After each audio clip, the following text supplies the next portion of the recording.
6 tips, stronger legs. You want stronger legs? These will help you get them. Number 1, ground-based exercises, your bread and butter, particularly squats and lunges, which I'll be getting into. There's a million reasons why you want to make those your main leg exercises. Things like leg extensions, curls, leg presses and stuff, not bad at all. Use them, but use them in a supplemental way.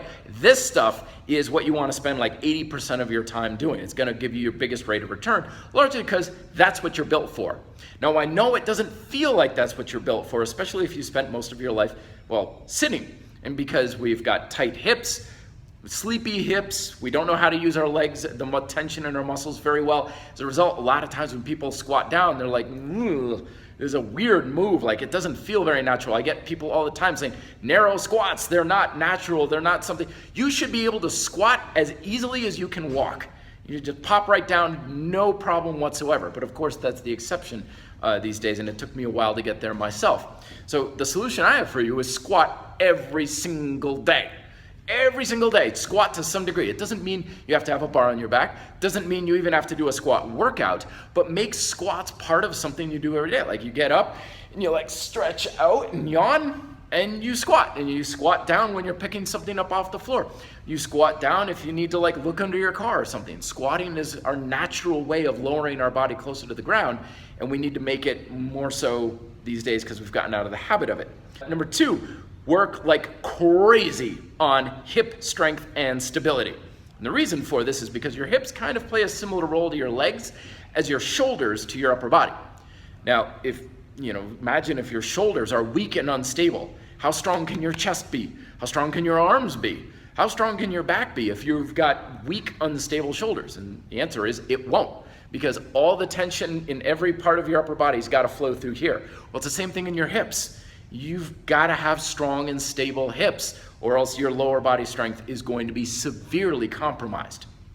But again, sitting is kind of ruining this for us. Our hips are tight, they're weak, and they're sleepy. If you told someone just off the street, like, tense your hips up, they'd be like, what? How? Don't I need like a thigh master or something to do that? No, you should be able to take all the muscle around your hip, the front of your hip, the side of your hip, the back of your hip, the inner thigh too, and just clench it up as hard as you can at a moment's notice. That's what's going to help create stability.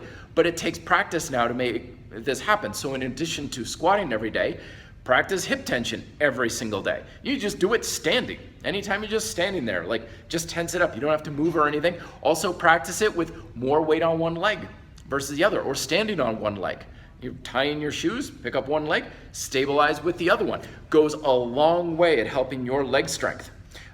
Number 3, use every muscle in your lower body with your exercises, particularly squats and lunges. Like, yes, quads are burning, awesome, great, but also get your glutes and your hips, the front of your hip, the side of your hip, the back of your hip, your inner thigh, your calves, your shins, your hamstrings. Every muscle in your lower body should be involved in every single lower body exercise you do.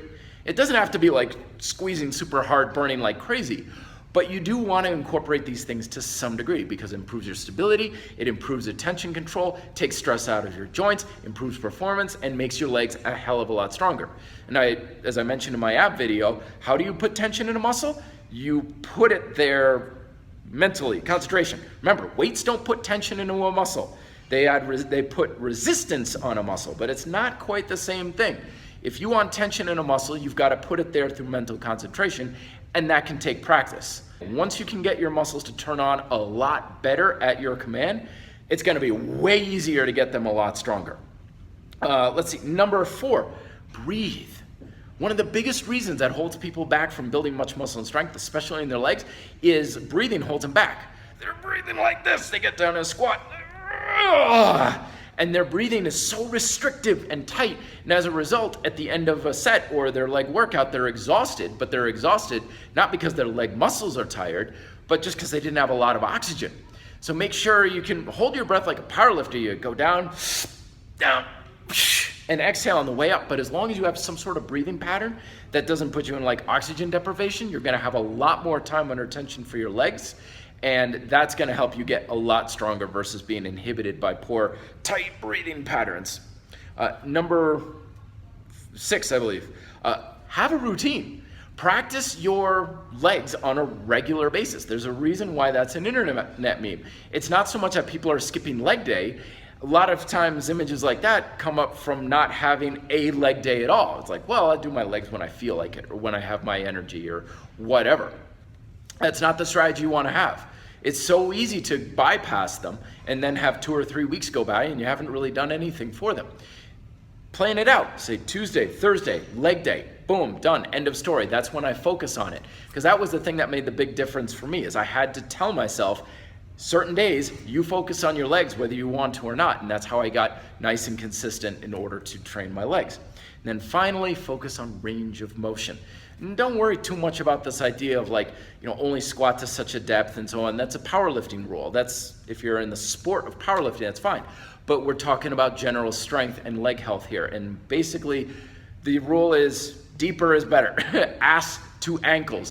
You'll hear it all the time. People are like, it's not possible, and we're not built to do this. And like narrow squats are one of the best range of motion exercises. People are like, that's not an exercise we should naturally do. And again, this is coming from thinking that's from sitting, where our hips are tight and sleepy and weak. And of course, that sort of thing does not feel very natural. But that's why we want to squat every single day, to get it feeling natural, to get it feeling like it's second nature. And that's going to be as easy as walking and breathing. So there you go. Tips for stronger legs. What's up for the next video? Stronger chest. Talk to you then. Be fit, live free.